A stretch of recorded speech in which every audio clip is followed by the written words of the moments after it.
for Larry's birthday here, a topic that we It's my Happy birthday, Larry.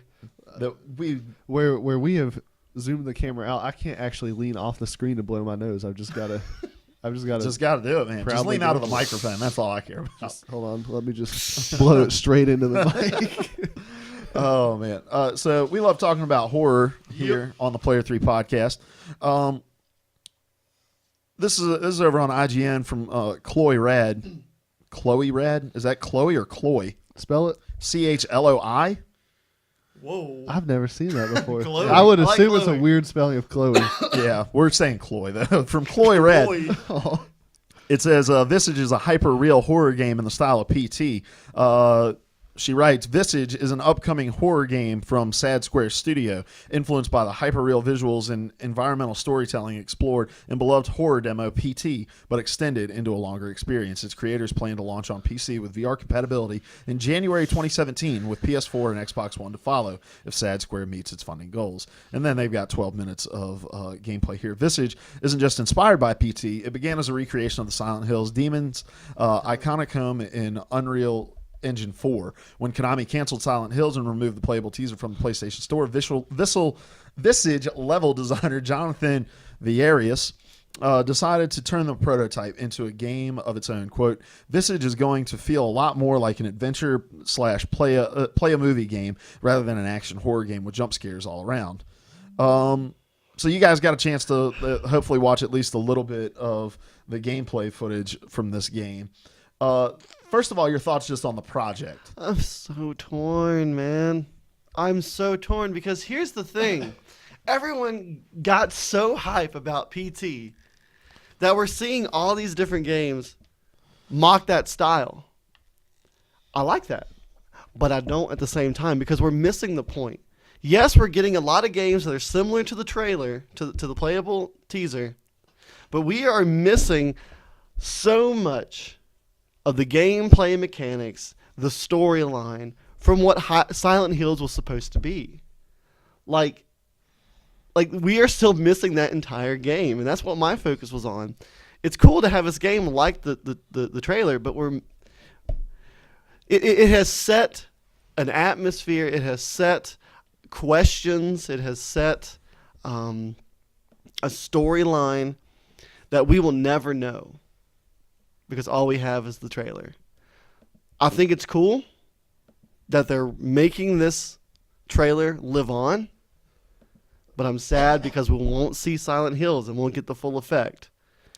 So I like it and I hate it at the same time. Yeah, it really is a bit left to center. Like, in terms of PT was a precursor to something much greater. And it was a proof of concept and a hype machine for something that was coming down the line. And the project wasn't meant to stop there. And these projects like Visage, like Allison Road, are coming across as if this was what was meant. And it wasn't. Which, honestly, and I said this when the Silent Hill footage started coming out, I think it was Paris Games Week and then GDC that we saw some Silent Hills play. I can't remember, but that I liked the PT style more than I liked what the Silent Hills project was looking like it was going to end up being. But you're right. It totally misses the point. And it also misses the point because part of what made PT so encapsulating was its mystery. The fact that it just dropped during, it wasn't Paris Games Week, it was Gamescom. During Gamescom, and nobody knew what it was, and nobody knew how to beat it. And to this day, a lot of people still think that ending is pretty random of how it triggers. And without that veil of mystery over top of it, you're never going to be able to capture the essence of what PT was. I'm just excited. So our puppy died, and Dad went out and bought us a new one, and you guys are like, it's not our old dog. And I'm like, yeah, we have a dog again. I'm good. But I think it's less about that. It's more like your dog dies and your dad tries to quietly bury the dog and then bring you a dog that looks really similar to it. Like when you have a goldfish and the goldfish dies, your parent just goes and buys you another one, and then you all of a sudden figure out, oh wait, this isn't my old one. Like, it's not that we can't be excited about the project as it stands, but I feel like we hear about something like this every few months. Like, here's something that is PT inspired, and but PT represented something bigger than just PT. I will agree that the hype for these things is very saturated right now with nothing to show for it yet.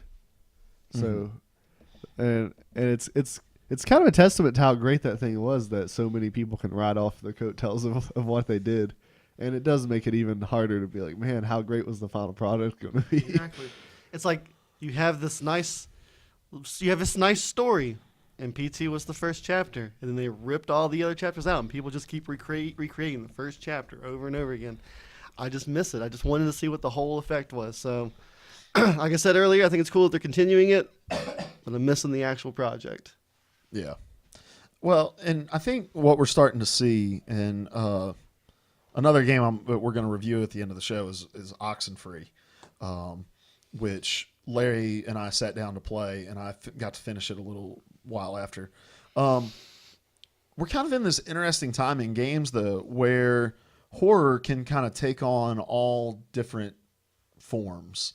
And it almost seems a little like cheating when we pigeonhole ourselves into this one formula.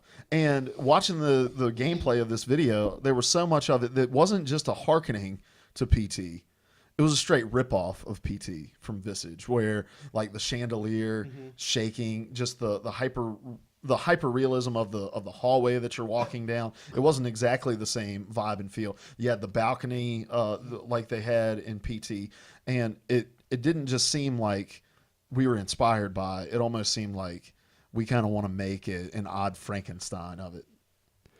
Now, at the same time, and there may be people who disagree with this, but how much of me playing Slender did you get to watch? I watched your entire Let's Play that you put together, Okay. and I watched a couple hours of you actually playing it live on the Twitch stream. Are you starting your Twitch stream up this week? I believe so. I've got to talk with my wife. I forgot to do that, but I should be starting Lair Hunts Evil again at 10 p.m. Eastern Standard Time on Tuesday nights. Nice.